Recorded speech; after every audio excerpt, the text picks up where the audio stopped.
बिस्मिल्लाहिर्रहमानिर्रहीम। अस्सलाम वालेकुम स्टूडेंट्स। बेटा प्रीवियस लेक्चर में हम मेथड्स ऑफ प्रिपरेशन स्टडी कर रहे थे अल्काइंस की। इस लेक्चर में हम इस टॉपिक को कंटिन्यू करेंगे। आज जो हमने मेथड ऑफ प्रिपरेशन स्टडी करना है अल्काइंस का, वो है आपके पास डीहेलोजिनेशन ऑफ टेट्राहेलाइड्स, यानी कि हम टेट्राहेलाइड्स से की डीहेलोजिनेशन करके अल्काइंस बना सकते हैं। बेटा टेट्राहेलाइड्स आपके पास इस किस्म के सब्सटेंसेस को कहते हैं जिसमें किसी भी हाइड्रोकार्बन के अंदर साइमल्टेनियसली 4 हेलोजन एटम्स जो हैं प्रेजेंट हों। तो इस तरह के सब्सटेंसेस को हम कहते हैं टेट्राहेलाइड्स। अब अगर आप किसी भी टेट्राहेलाइड्स के चारों हेलोजन एटम्स को रिमूव कर दें तो हमारे पास जो रिज़ल्ट में जो कंपाउंड आता है वो एक अल्काइन होता है। अगर आप गौर करें तो ये रिएक्शन बड़ा ही सिंपल है। सबसे पहले हम जिंक मेटल लेंगे। जिंक एक ट्रांजिशन मेटल है, इसकी वैलेंसी होती है नॉर्मली +2। तो ये क्या करेगा कि ये इस जो टेट्राहेलाइड के साथ जब ये रिएक्ट करेगा तो इसके अंदर से 2 जो हैं हेलोजन एटम्स को रिमूव कर देगा। ये आपको नज़र आ रहा है प्रोडक्ट में, हमारे पास बाय प्रोडक्ट आ रही है ZnBr2, यानी कि इसने 2 हेलोजन्स को रिमूव कर दिया है। 2 हेलोजन रिमूव होने के बाद आपके पास इन 2 कार्बन्स के दरमियान में एक सिग्मा बॉन्ड पहले से प्रेजेंट था और 2 हेलोजन की रिमूवल के बाद एक पाई बॉन्ड की फॉर्मेशन हो चुकी है। अब जब हमारे पास ये जो प्रोडक्ट आई है इसको हम दोबारा जिंक से रिएक्ट करवाएंगे तो ये एक दूसरा जिंक का जो आपके पास एटम है ये दोबारा से दोनों हेलोजन, इन 2 जो रिमेनिंग हेलोजन एटम्स हैं उनके साथ रिएक्ट करेगा और इनको अपने साथ अटैच करके एक अलग से एक सॉल्ट बना देगा, जिंक ब्रोमाइड, और रिमूव कर देगा और आपके पास एक न्यू पाई बॉन्ड की फॉर्मेशन होगी दोनों कार्बन्स के दरमियान में। इस तरह आपके पास टोटल 2 पाई बॉन्ड की फॉर्मेशन हो जाएगी हाइड्रोकार्बन के मॉलिक्यूल के अंदर। तो आपके पास एक अल्काइन की फॉर्मेशन होगी। जो हमने लास्ट लेक्चर में ये टॉपिक पढ़ा था आपके पास डीहाइड्रोहेलोजिनेशन ऑफ विस्नल डाइहैलाइड्स, उसमें हमने 2 हाइड्रोजन एटम और 2 हेलोजन एटम रिमूव किए थे in the presence of base and alcohol. लेकिन टेट्राहेलाइड्स में हम इजीली सिर्फ जिंक की एडिशन करके चारों के चारों हेलोजन एटम्स को 2 स्टेप्स के अंदर रिमूव करके अल्काइंस को ऑब्टेन कर सकते हैं। तो जो रिएक्शन है कंपैरेटिवली इजी है बेटा। इसमें आपने ये ख्याल रखना है कि आप जो मेटल है वो कौन सा यूज़ कर रहे हैं, ठीक है। अच्छा, यहाँ पे अगर आप गौर करें तो आपकी बुक ने बताया हुआ है कि आप ऐसे वाले आइटम यूज़ कर सकते हैं, मेटल्स यूज़ कर सकते हैं जो कि डाइवेलेंट हो। डाइवेलेंट हम ऐसे मेटल्स को कहते हैं जिनकी वैलेंसी जो है नॉर्मली +2 होती है। प्रोडी टेबल में group number 2A and 2B की जो वैलेंसी है आपके पास वो +2 है, यानी कि जिंक, कैडमियम, मरकरी जो कि ट्रांजिशन मेटल्स हैं। इसके अलावा बेरिलियम, मैग्नीशियम, कैल्शियम, स्ट्रॉन्शियम, ये वाले सब्सटेंसेस जो हैं आपके पास इनकी वैलेंसी भी +2 होती है, तो आप ये यूज़ कर सकते हैं।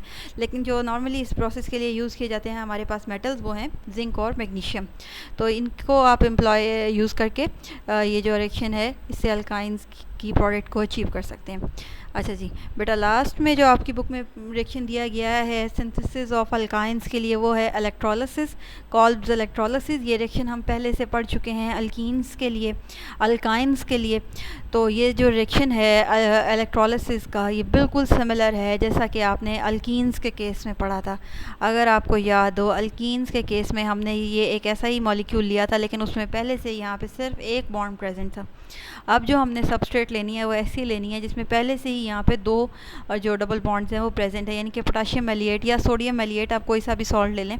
तो मेलिएट का जो आपके पास ये मेलिक एसिड से हमने ये जो सॉल्ट है ये बनाया है, यानी कि यहाँ पे ओरिजिनली हाइड्रोजन अटैच होगा, लेकिन जब आपने उसको पोटाशियम हाइड्रोक्साइड से अटैच करवा के न्यूट्रलाइजेशन रिएक्शन करवाया तो हमारे पास ये पोटाशियम मेलिएट आ गया।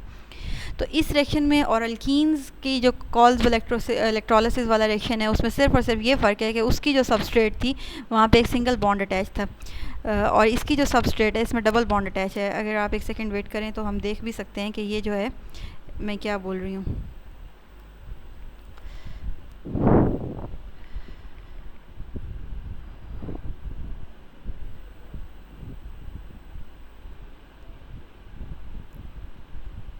बेटा ये है आपके पास Kolbe electrolysis method for preparation of alkenes. यहाँ पे हमने सक्सिनेट का जो सॉल्ट है वो यूज़ किया था। अगर आप गौर करें तो यहाँ पे हमारे पास दोनों कार्बन्स के दरमियान में एक बॉन्ड है और आज वाले रिएक्शन में हमारे पास दोनों कार्बन्स के दरमियान में यहाँ पे डबल बॉन्ड है क्योंकि वो मैलिक एसिड का सॉल्ट है।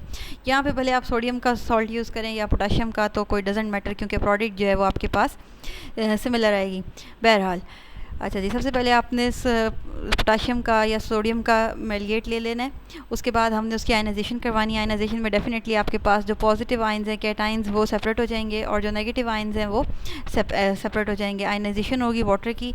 बेटा जब हम वाटर में किसी चीज़ को आयनाइज करते हैं तो डेफिनेटली उसके अगर वो आयनिक इन नेचर है तो उसके आयंस बनेंगे कैटाइंस और एनाइंस, और वाटर खुद भी अपने आयंस में कन्वर्ट हो जाएगा। यानी कि हमारे पास पोटाशियम आयन तो आया जो आया, साथ में हमारे पास ये जो मेलिएट आयन है ये एनाइन जो है ये भी आया, साथ में हमें हाइड्रोजन आयन और हाइड्रोक्सिल आयन भी अचीव हुआ होगा। क्योंकि यहाँ पे लिखा नहीं हुआ, आप लिख लें या ना लिखें डजेंट मैटर, लेकिन ये आपने क्लियर ज़रूर रखना है कि ये साथ में वाटर के जो आयनाइजेशन है वो भी होती है। अब हमारे पास एनोड पे जो रिएक्शन होगा, क्योंकि हम इलेक्ट्रोलिसिस पढ़ रहे हैं तो डेफिनेटली इलेक्ट्रोकेमिकल सेल के अंदर रिएक्शन हो रहा है in the presence of electricity. Anode पे बेटा हमारे पास ऑक्सीडेशन होती है और जो एनाइंस है, क्योंकि एनोड जो है वो खुद पॉजिटिवली चार्ज्ड इलेक्ट्रोड होता है, तो एनाइंस जो होते हैं जो नेगेटिव आइंस होते हैं वो मूव करते हैं नोड की तरफ और वहाँ पे जाके अपने जो इलेक्ट्रॉन्स हैं वो लूज़ करते हैं। तो इस ऑक्सीजन के ऊपर अगर आप गौर करें तो आपको एक नेगेटिव चार्ज नज़र आ रहा है। इसी तरह इस ऑक्सीजन के ऊपर अगर आप गौर करें तो आपको एक नेगेटिव चार्ज नज़र आ रहा है। तो ये दोनों ऑक्सीजन, एक नेगेटिव चार्ज का मतलब होता है 2 इलेक्ट्रॉन्स, तो ये दोनों ऑक्सीजन के ऊपर एक नेगेटिव चार्ज है। इसका मतलब है इनके ऊपर टोटल 4 इलेक्ट्रॉन्स है, तो ये दोनों अपना एक इलेक्ट्रॉन लूज़ करेंगे। इसका मतलब ये है कि 2 इलेक्ट्रॉन आपके पास लूज़ हो गए हैं। ऑक्सीडेशन हो रही है तो ऑक्सीडेशन में हमारे पास लॉस ऑफ इलेक्ट्रॉन होता है। पीछे आपके पास एक इलेक्ट्रॉन बच गया है। आप अपनी बुक से गौर से देख लीजिए, अगर आपको यहाँ पे नज़र नहीं आ रहा है तो ये ऑक्सीजन के ऊपर एक डॉट लगा हुआ है, यानी कि ये इस वक्त एक रेडिकल है। नेगेटिव चार्ज में से उसने अपना एक इलेक्ट्रॉन जो है लूज़ कर दिया है और एक जो है रिमेनिंग है, तो इसका मतलब क्या है कि ये आपके पास एक रेडिकल है। उसके बाद बेटा नेक्स्ट स्टेप में ये होगा कि हमारे पास जो ये वाला बॉन्ड है और ये वाला जो बॉन्ड है, इन दोनों बॉन्ड की ब्रेकेज होगी। एक बॉन्ड का मतलब ये होता है कि 2 इलेक्ट्रॉन। अब ब्रेकेज इस तरह होगी कि एक इलेक्ट्रॉन आपके पास इस कार्बन पे आएगा और एक इलेक्ट्रॉन इस कार्बन पे आएगा। इसी तरह नीचे वाले मॉलिक्यूल में भी हमारे पास एक इलेक्ट्रॉन इस कार्बन पे आएगा और एक जो इलेक्ट्रॉन है वो इस कार्बन पे आएगा। जब ये वाला जो इलेक्ट्रॉन जो इस कार्बन पे आएगा और ये वाला जो ऑक्सीजन का इलेक्ट्रॉन है, ये दोनों आपस में कंबाइन करके, और यहाँ से भी आपके पास ये और ये आपस में कंबाइन करके 2 कार्बन डाइऑक्साइड के मॉलिक्यूल जो है एलिमिनेट होंगे।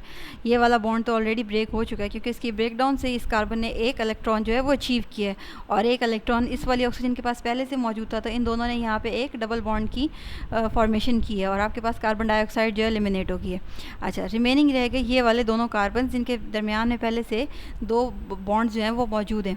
अब इनके पास एक इलेक्ट्रॉन इस बॉन्ड की ब्रेकेज की वजह से आया और फिर वो दोनों इलेक्ट्रॉन्स ने आपस में कंबाइन किया है और आपके पास एक ट्रिपल बॉन्डेड जो है मॉलिक्यूल आ गया, यानी कि इथाइन एसिटाइलिन। ठीक है जी। अच्छा, अब हमारे पास ये जो इलेक्ट्रॉन लूज़ हुए हैं नोड पे, इनको कैथोड के पास, जाहिर सी बात है ये कैथोड पे हमारे पास ये इलेक्ट्रॉन गेन होंगे, क्योंकि कैथोड पे आपके पास रिडक्शन होती है। जब वाटर का मॉलिक्यूल 2 इलेक्ट्रॉन के साथ कंबाइन करेगा तो आपके पास 2 हाइड्रोक्सिल अचीव होंगे। अगर आप गौर करें तो यहाँ से आपके पास आपने 2 वाटर के मॉलिक्यूल के साथ जब आपने ये यहाँ पे बेटा आप अगर ये सोच रहे हैं कि यहाँ पे इक्वेशन जो है वो बैलेंस नहीं हो रही, तो आप साथ में 2 जो हैं हाइड्रोजन जो है उनको लिख लीजिए, सॉरी 2 हाइड्रोजन आइटम या एक हाइड्रोजन का मॉलिक्यूल उसको लिख लीजिए H2, तो इक्वेशन आपके पास बैलेंस हो जाएगी। कैथोड पे आपके पास हाइड्रोजन गैस जो है वो इवॉल्व होती है। अगर आप इस वाटर मॉलिक्यूल को 2HOH करके लिखें, खोल के लिखें, तो आपके लिए इक्वेशन समझना आसान हो जाएगी। 2HOH, तो जो 2 हाइड्रोजन है वो दोनों इलेक्ट्रॉन गेन करके मॉलिक्यूलर हाइड्रोजन की फॉर्म में H2 की फॉर्म में एलिमिनेट हो जाएगी और आपके पास ये हाइड्रोक्सिल जो है ये आपके पास ये जो पोटाशियम आयन था, इस पोटाशियम के ऊपर आप चार्ज लगा लें, पॉजिटिव चार्ज। ये पोटाशियम ये वाला है जो आपके पास यहाँ से आपको आयनाइजेशन से अचीव हुआ था। ये पोटाशियम इस हाइड्रोक्सिल से जब आपस में कंबाइन करेगा तो आपके पास 2 पोटाशियम हाइड्रोक्साइड आएंगे। यहाँ पे आप एक हाइड्रोजन जो एटम है वो लिख लीजिए, तो आपका जो रिएक्शन है ये बैलेंस हो जाएगा। ठीक है। अच्छा जी, इसके अलावा बेटा हमारे पास इंडस्ट्रियल प्रिपरेशन है इथाइन की, इसको हम नेक्स्ट लेक्चर में देखेंगे और साथ में ही हम फिज़िकल कैरेक्टरिस्टिक्स ऑफ इथाइन को कवर करेंगे। अगर आपको कोई पॉइंट समझ में नहीं आया या मैंने कुछ स्किप कर दिया है तो बेटा आप काइंडली मुझसे पूछ लीजिए। इस इक्वेशन के साथ आपने हाइड्रोजन ऐड कर लेना है यहाँ पे, तो आपकी इक्वेशन बैलेंस हो जाएगी। ठीक है। वैसे भी कैथोड पे जो आपके पास रिडक्शन होती है, तो जो आपके पास ये जो इलेक्ट्रॉन गेन हो रहे हैं ये आपके पास इंडिकेटर है इस बात का कि गेन ऑफ जो इलेक्ट्रॉन है ये रिडक्शन होती है। तो कैथोड पे आपने याद रखना है कि जो रिएक्शन अकर होता है इलेक्ट्रोकेमिकल सेल्स में वो रिडक्शन होती है और एनोड पे जो होता है वो ऑक्सीडेशन होती है। मेरा ख्याल है मैंने सारा कुछ कवर कर लिया है। अगर कोई पॉइंट बेटा मैंने स्किप कर दिया हुआ या रह गया हुआ या अगर आपको कुछ क्लियर नहीं हुआ है तो you are welcome to ask questions. Thank you so much. अल्लाह हाफिज़।